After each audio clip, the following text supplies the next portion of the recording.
श्री शिवाय नमस्तुभ्यम। हम सबको पता है कि आज है 17 जनवरी यानी कि सकट चौथ का बहुत ही विशेष सा दिन है ना। और अगर आपको अपने बच्चों की तरक्की चाहिए कि आप ये सोचते हो कि हमारे जो बच्चे हैं, बेटा है, बेटियां हैं, वो जीवन में बहुत आगे बढ़ें, वो बुद्धिमान नहीं है तो उनका माइंड लगे पढ़ने में, दिन भर अगर फ़ोन चलाते हैं तो उनका दिमाग फ़ोन से हट करके किताबों में लगे, पढ़ाइयों में लगे, ताकि वो पढ़ लिख करके एक बहुत बड़े आदमी बने और हमारे घर की जो गरीबी है हम नहीं दूर कर पाए तो हमारे बच्चे दूर कर दें। इसी की बात इस पूरी वीडियो में हम लोग करेंगे। तो बस आप लोग को 2 सुपारी लेना है अपने बच्चों के लिए। बहुत ही स्पेशल सा उपाय है जो कि पूज्य गुरु जी की कथा से सुन के बहुत अच्छे से आपको बताऊंगा, ठीक है ना। स्पेशल सा है, प्यारा सा है, तो पूरी बातों को बहुत ध्यान से सुनिएगा। यह उपाय ऐसा नहीं है कि सिर्फ बच्चों की पढ़ाई के लिए। देख रहे हो बच्चा कितना चिल्ला रहा है। अगर आपके भी घर में ऐसे ही बच्चे हैं जो दिन भर सिर्फ चिल्लाने वाला ही काम करते हैं, मतलब कोई भी रिश्तेदार हो, कोई भी इंसान हो, उस इंसान को समझाने की कोशिश करता है तो वो सिर्फ चिल्लाते हैं, तो आपको क्या करना है, सुपारी लेना। देखो सुपारी 2 तरीके की मार्केट में अवेलेबल है। एक होती है सुपारी खाने वाली, मेरी बात सुनिएगा। एक सुपारी क्या होती है, खाने वाली, और दूसरी जो सुपारी होती है वो आती है पूजा पाठ के लिए। तो आपको कौन सी चाहिए, खाने वाली नहीं, पूजा पाठ में जो सुपारी इस्तेमाल होती हो उसी सुपारी को लेना। देखो बहुत आसान सा उपाय बताऊंगा। सिर्फ पूजा पाठ में इस्तेमाल करने के लिए 2 सुपारी का इस्तेमाल करेंगे। आपके बच्चे 1 हों तो भी 2 सुपारी लेंगे, आपके 5 बच्चे हैं तो भी 2 सुपारी लेंगे, कोई दिक्कत नहीं है। लेकिन हमें सिर्फ 2 सुपारी लेना है और उसे लेकर के कहाँ पे जाएंगे, ऐसे महादेव के मंदिर में। यह उपाय घर पे नहीं कर सकते, ठीक है ना। ऐसे महादेव के मंदिर में जाना है जहाँ पे भोले शंकर के साथ में ही फोटो के रूप में, मूर्ति के रूप में, किसी भी रूप में देवी मां पार्वती विराजमान हो शिवलिंग के पास में। ऐसे बहुत सारे मंदिर मैंने देखे हमारे एरिया में, तो लगभग सभी मंदिरों में भोले शंकर के पास में नीचे माता पार्वती का स्थान लगा करके रखते हैं ना। तो आप सभी को ऐसे मंदिर में जाना। अब सुनिएगा, जो भी एक काम करना होगा, आपके पास में 2 सुपारी है। ऐसा नहीं कि आपको अपने बच्चों का किसी का स्मरण करना, नहीं, सिर्फ आपको अपने बच्चों का ध्यान करना है। चाहे 1 हो, चाहे 2 हो, चाहे 5 हो, कितने भी बच्चे हों, एक सुपारी आपको भोले शंकर के शिवलिंग के ऊपर समर्पित करना है और दूसरी सुपारी जो माता सती हैं, माँ पार्वती हैं, उनके पास में समर्पित करना, ठीक है ना। समर्पित करने के साथ में प्रार्थना करने की इसमें एक विधि होती है। उनसे यही विनती करेंगे, हे भोले शंकर, हे देवी माँ, हम लोग के घर में इस प्रकार से समस्या है, हमारे बच्चे हैं, हमारे पति हैं, हमारी पत्नी है, जो भी प्रॉब्लम है, इनका मन सही दिशा में नहीं लगता है, ये गलत संगति में है, गलत दिशा में चले गए हैं, आप इन्हें सही दिशा प्रदान करें। कुछ इस प्रकार से आपको विनती करनी है, प्रार्थना करनी है और फिर एक घी का दिया, गोल बत्ती का, भोले शंकर के शिवलिंग के पास में काला तिल डाल करके जला देना। साथ ही साथ दीपक के नीचे भी थोड़ा सा काला तिल रख देना। इतना मात्र कर देने से जो भी व्यक्ति घर में आपके परेशान रहता है, टेंशन में रहता है, पूरी समस्या ही खड़ी कर दी है, आप उस व्यक्ति का स्मरण कर लीजिएगा, पूरी प्रॉब्लम्स आपकी सॉल्व जरूर हो जाएगी, ठीक है ना। साथ ही साथ जो 2 सुपारी आपने समर्पित की थी, एक भोले शंकर के पास में, एक माता सती के पास में, उसे उठा करके नहीं लाना है, उसको वहीं पे छोड़ करके आना है। क्यों? क्योंकि सुपारी के ही रूप में आपने अपने घर की परेशानी, अपने घर की टेंशन किसको दी है, भोले शंकर को दी है। तो फिर से टेंशन को उठा करके घर पे नहीं लाना, ठीक है ना। चलो अब हम लोग आगे बढ़ते हैं इस वीडियो पे करने वाले अपने दूसरे उपाय की तरफ, और ये भी आपको करना होगा सुपारी के साथ में। लेकिन इस उपाय में 2 चीज़ें हमें लेनी है। एक तो सुपारी लेनी है, एक और चीज़ लेनी है।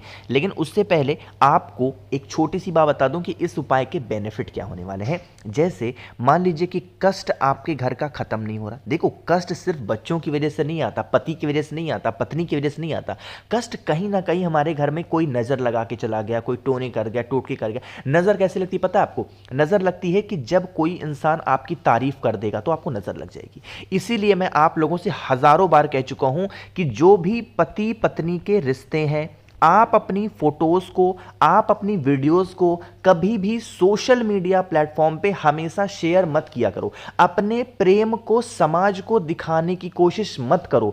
अगर जितना ज़्यादा अपने प्रेम को समाज को दिखाने की कोशिश करोगे, चाहे वो आपके रिश्तेदार हों, चाहे वो आपके समाज में रहने वाले लोग हों, आपके घर की खुशियां उनके पेट में नहीं पचती हैं। इसलिए आप कभी भी सोशल मीडिया प्लेटफॉर्म पे हस्बैंड वाइफ, पति पत्नी जो भी हैं आप लोग रिश्ते में, कभी भी सोशल मीडिया प्लेटफॉर्म पे, अब देखो कोई ओकेजन पड़ गया, होली है, दीपावली है, कोई त्यौहार है, उस टाइम पे डाल दो एक दो फोटोज, लेकिन डेली डेली की वीडियोस, डेली डेली की फोटोज ये सब डालना बंद कर दो। आपके घर में ऑटोमेटिकली प्रेम बढ़ेगा। आपको बस एक सुपारी लेनी है, साथ ही साथ आपको हल्दी की भी जरूरत पड़ेगी, ठीक है ना। हल्दी लीजिएगा, कोशिश करिएगा, मैं आपको बता दूं कि जो खड़ी वाली हल्दी होती है ना, इसको पहले लेना और उसको ऐसे कूट करके पीस करके पाउडर बना लेना है ना, फिर आप इस्तेमाल करिएगा। एक चुटकी हल्दी लीजिएगा और साथ ही साथ आपको सुपारी लेनी है। उसके बाद में पहुंच जाओ किसके पास में, भगवान गणेश के पास में। क्यों? क्योंकि ये जो दिन होता है किसका होता है, भगवान गणेश का ही तो होता है। तो आप सभी लोगों को जो सुपारी मैंने बताई है, भगवान गणेश के पास में पहले आप उस सुपारी को रख देना, ठीक है ना। रखने के बाद में जो आपके परिवार के कष्ट होंगे, जो आपके परिवार की समस्या है, उनका स्मरण करते हुए आपको एक एक चुटकी, मतलब 2-3 चुटकी आपको क्या करना है, हल्दी उसी सुपारी के ऊपर आपको समर्पित करनी है। हाथ जोड़ करके यही विनती करनी है कि हमारे परिवार में इस प्रकार के कष्ट हैं, इस प्रकार की समस्या है, और अपने जीवन के कष्टों को हे विघ्नहर्ता, हम विघ्न के रूप में इस सुपारी को आपको समर्पित कर रहे हैं और हल्दी से आपका स्नान करा रहे हैं, जिससे हमारे परिवार में, हमारे घर में सुख शांति और समृद्धि बनी रहे। कुछ ऐसे प्रार्थना करके और फिर आप लोग को विघ्नहर्ता भगवान गणेश के पास में एक घी का दिया, गोल बत्ती का जरूर प्रज्वलित करिएगा, जिससे आपके घर में कोई भी संकट, कोई भी परेशानी, कोई भी तकलीफें कभी भी प्रवेश ना करें और पूरा परिवार आपका खुशी और निरोगी तरीके से रहे, ठीक है ना। करिएगा ज़रूर, भूलिएगा नहीं। बहुत ही आसान सा, बहुत ही प्यारा सा ये उपाय था। तो 2 उपाय तो आपको समझ में आ गए हैं। आगे बढ़ते हैं इस वीडियो के सबसे ज़्यादा फेमस उपाय की। इस उपाय की बातें पूज्य गुरुजी जब भी चौथ व्रत आता है उसके बारे में उनकी बहुत सारी कथाओं में इस उपाय का वर्णन किया गया है, उसी की बात हम लोग करेंगे। तो वीडियो पसंद आती हो तो लाइक ज़रूर करिएगा। कुछ पूछना है, नहीं समझ में आया, नीचे कमेंट सेक्शन में पूछें। और मेरे जितने भी भाई बहन आवाज़ आज मेरी पहली बार सुन रहे हैं, चैनल को ज़रूर सब्सक्राइब करेंगे, ठीक है ना। देखो, समझने की कोशिश करिएगा इस उपाय को। बहुत ही ईजी सा, आसान सा उपाय है। जैसे यहाँ पे आप सभी को क्या दिख रहा है, शमी का पत्ता दिख रहा होगा, दिख रहा है ना शमी का पेड़। तो क्या करना है, आपको लेना होगा 9 शमी के पत्ते। सबसे पहले समझ लो फायदे। इस उपाय के फायदे होंगे इच्छा पूर्ति। क्या मतलब, कोई भी काम करते हो आपको उसमें सफलता नहीं मिलती है, इच्छा ही नहीं पूरी हो रही है, तो आप इस उपाय को करेंगे। इसके लिए 9 शमी के पत्ते लेंगे और 9 के 9 शमी के पत्ते को लेकर के कहाँ पे जाओगे, महादेव के शिवलिंग के पास में जाएंगे, ठीक है ना। थोड़ा सा तरीका समझिए, यहाँ पे कुछ मैं बना रहा हूं ताकि मैं लिखने में आसानी हो। अब देखो, 9 शमी का पत्ता आपके पास में है। 9 शमी के पत्ते में से आप 5 शमी का पत्ता निकालोगे। कितने निकालोगे, 5 शमी का पत्ता निकालेंगे और 5 शमी के पत्ते को निकाल करके आप विघ्नहर्ता भगवान गणेश के स्थान पे शिवलिंग के ऊपर रख देना। जैसे मैं रख रहा हूं ना, आप भी कुछ इसी प्रकार से शिवलिंग के ऊपर रखेंगे 5 शमी के पत्ते को, ठीक, रख लिया।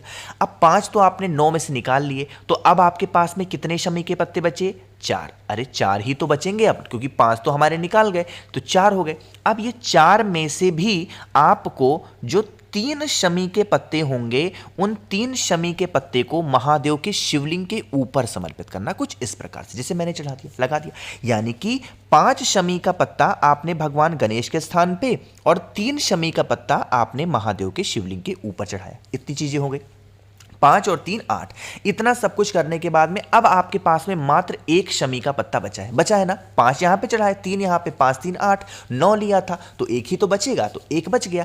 अब इतना करने के बाद में फिर आप 1 लोटा शुद्ध जल तांबे के लोटे से श्री शिवाय नमस्तुभ्यम का जप करके चढ़ा देना। अभी वीडियो खत्म नहीं हुई है, अभी सारा खेल स्टार्ट होगा। देखो, अब पूजन हो गई। अब पूजा करके जब आप शिवलिंग से बाहर निकलोगे, ठीक है ना, तो क्या नजर आएगा आपको, मैं थोड़ा बड़ा कर लूं, आपको महादेव का चौखट नजर आएगा। अरे आएगा कि नहीं आएगा, अरे ऐसे तो होता है चौखट। तो जब आप निकलोगे तो आपका लेफ्ट साइड, यानी कि आपके बाएं हाथ पर आपको सबसे पहले उस 1 शमी के पत्ते को रखना होगा बाएं चौखट पे, और साथ ही साथ उसी शमी के पत्ते के बगल में एक घी का दिया, गोल बत्ती का आपको प्रज्वलित करना है। अब यहां पे जब प्रज्वलित करोगे तो किसका स्मरण करोगे, मयूर ध्वज का स्मरण करेंगे। गणेश भगवान का एक और नाम है, क्या नाम है, मयूर ध्वज। इनके नाम से मात्र स्मरण कर देने से आपकी जो मनोकामना होगी, चाहे वो धन को लेके हो, व्यापार को लेके हो, नौकरी को लेके हो, इज्जत को लेके हो, किसी भी चीज़ को लेकर के होगी, वो विशेष वो मनोकामना आपकी पूरी ज़रूर हो जाएगी। बस ध्यान रखिएगा, इस उपाय को करने की जो विधि हो, टाइमिंग है, कब है, प्रदोष काल में है, यानी कि शाम के टाइम पे है। मन है मंदिर में कर लो, मन है घर पे कर लो, कहीं पे भी कर सकते हो, ठीक है ना। समझ रहे हो क्या मेरी बातों को?